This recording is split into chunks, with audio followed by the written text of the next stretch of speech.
আসসালামু আলাইকুম। Terrorise hacker team থেকে আপনাদের স্বাগতম। আমি আছি লায়নমেট আপনাদের সাথে। আজকে জানব এসকিউএলআই এর পূর্ণরূপ এবং বিস্তারিত। এসকিউএলআই হচ্ছে এসকিউএল ইনজেকশন। এটার পূর্ণরূপ হচ্ছে স্ট্রাকচারেড কোয়ারি ল্যাঙ্গুয়েজ ইনজেকশন। বাংলায় যদি এসকিউএল ইনজেকশন সম্পর্কে বলি, এটি একটি ওয়েব সিকিউরিটি ভুলনেস, মানে এটি একটি ওয়েব সিকিউরিটি দুর্বলতা যা হ্যাকারকে ডাটাবেজে ম্যালিসিয়াস কোড ইনজেক্ট করতে দেয়। এসকিউএল ইনজেকশন কী? এসকিউএল ইনজেকশন হলো একটি কোড ইনজেকশন টেকনিক যার ডাটাবেস চালিত অ্যাপ্লিকেশনের নিরাপত্তা দুর্বলতা ব্যবহার করে হ্যাকার ক্ষতিকারক এসকিউএল কোড ইনজেক্ট করে। এসকিউএল কোড ইনজেক্ট করার মাধ্যমে হ্যাকার কী করতে পারে? ডাটাবেস থেকে গোপন তথ্য চুরি করতে পারে, ডাটাবেসের ডাটা পরিবর্তন করতে পারে, ডাটাবেস ডিলিট করতে পারে, এমনকি অ্যাডমিন অ্যাক্সেস পেতে পারে। তো এসকিউএল ইনজেকশন কীভাবে কাজ করে? সাধারণ লগ ইন কোড হচ্ছে এইটা। তো যখন আমরা এই লগ ইন পেজে ইনজেক্ট করবো এসকিউএল কোড হচ্ছে এটি।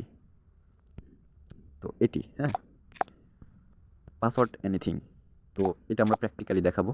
তো যখন আমরা ইউজার নেমে এটা দিব, তখন আমাদের পুরো কোড হয়ে দাঁড়াবে এটা। তখন আমাদের অটোমেটিক অ্যাডমিন প্যানেলে বা লগ ইন প্যানেলে লগ ইন করে নেবে। তো এই যে শেষে যে ডাবল হাইপেন দেখতেছেন, এটাকে এসকিউএল এর ভাষায় বলা হয় কমেন্ট। মানে এই অ্যাডমিনটুকুই শুধু কাজ করবে। তারপরে এই ডাবল হাইপেনের পরে নিচে পাসওয়ার্ড থাকুক বা ডেট অফ বার্থ দেওয়ার কোনো অপশন থাকলে সবগুলা অকার্যকর হয়ে যাবে, মানে ওগুলার আর কাজ নেই, শুধু কাজ অ্যাডমিনের। তাহলে অ্যাডমিনের এতটুকু দিলে আপনারা অটোমেটিকভাবে অ্যাডমিন প্যানেলে ঢুকে যাবেন। তো এটা যদি আমি প্র্যাকটিক্যালি দেখি, সেক্ষেত্রে আমি এটা এডুকেশন পারপাসের জন্য দেখাচ্ছি, কারো সাইটে ব্যবহার করব না। তো দেখেন, এখানে আমার একটা সাইট আছে। তো আমরা ধরে নেই এটা একটি ভিকটিমের সাইটের অ্যাডমিন প্যানেল বা লগ ইন প্যানেল। তো এটা অবশ্যই পিএইচপি দিয়ে তৈরি করা হতে হবে। আর ইউজার নেম এবং পাসওয়ার্ড, তো প্রথমে আমরা একটি ভুল ইউজার নেম এবং পাসওয়ার্ড দিব। যেমন দিচ্ছি সুমন এবং পাসওয়ার্ড দিচ্ছি সুমন 123। তো এখন যদি আমরা লগ ইনে ক্লিক করি, সেক্ষেত্রে invalid user name or password দেখাচ্ছে, মানে আমাদের পাসওয়ার্ড এবং ইউজার নেমটি সঠিক নয়। তো নিচে দেখেন আমাদের এই ডাটাবেজে কিন্তু শুধু 5টা ইউজার নেম এবং পাসওয়ার্ড দেওয়া আছে। তো এটার ভিতরে কোনোটাই কিন্তু এসকিউএল নাই। তো আমরা যদি একটা ভ্যালিড একটা ইউজার নেম পাসওয়ার্ড দিয়ে দেখি, তো ইউজার নেম হচ্ছে অ্যাডমিন এবং পাসওয়ার্ড হচ্ছে অ্যাডমিন 123। তো এবার যদি আমরা লগ ইনে ক্লিক করি, তাহলে দেখেন এখানে লেখা আসছে log in as admin role admin. তো successfully log in as a admin. ঠিক আছে। তো এখন আমরা এই নিচের এই 5টা ভ্যালিড ইউজার নেম পাসওয়ার্ড দিয়ে লগ ইন করবো না, আমরা হ্যাকারের মতো বাইপাস করে লগ ইন করবো। তো এটাতে বাইপাস ভার্নাবিলিটিস আছে, মানে ওই এসকিউএল দুর্বলতাটা এই সাইটে রয়েছে। তো আমি যদি আবারও লগ আউট মেরে নিই, তো দেখেন এটা আগের মতো হয়েছে। যদি এখন রং পাসওয়ার্ড দিই অ্যাডমিন হ্যালো, তাহলে দেখেন আমাদের ইনভ্যালিড ইউজার নেম পাসওয়ার্ড দেখাচ্ছে। তো এবার আমরা এসকিউএল কোডটি ইনজেক্ট করব। এটা আপনাদের যে কোনো পিএসপিতে তৈরি করা যে কোনো লগ ইন সাইট হতে পারে, যে কোনো অ্যাডমিন প্যানেল হতে পারে, যে কোনো লগ ইন পেজ হলেই হয়েছে।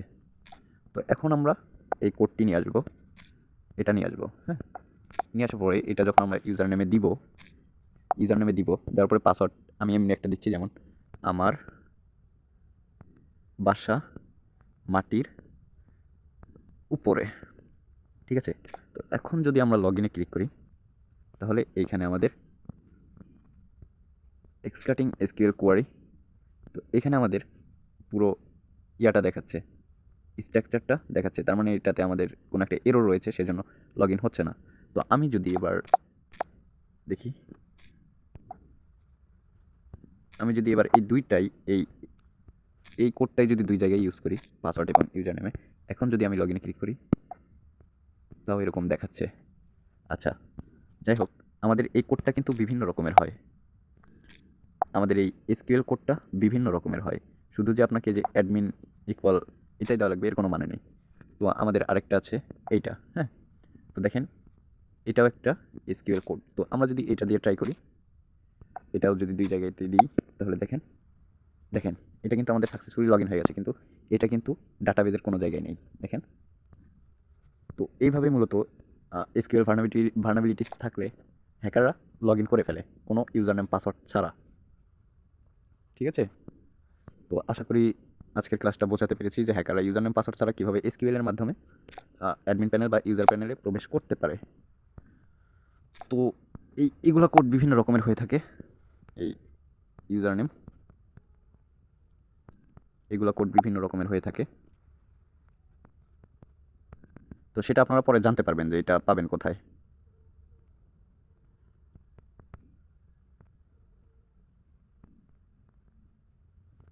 ওর মানে বিভিন্ন রকমের হয়ে থাকে, আরও আদার্স আরও অনেকগুলো আছে। আপনারা সবগুলো দিয়ে ট্রাই করলেই অ্যাডমিন অ্যাক্সেস নিতে পারবেন। তো আশা করি বোঝাতে পেরেছি আপনাদের। তো আজকের ক্লাসটি এই পর্যন্তই। সবাই ভালো থাকবেন, সুস্থ থাকবেন, পাশে থাকবেন। ধন্যবাদ।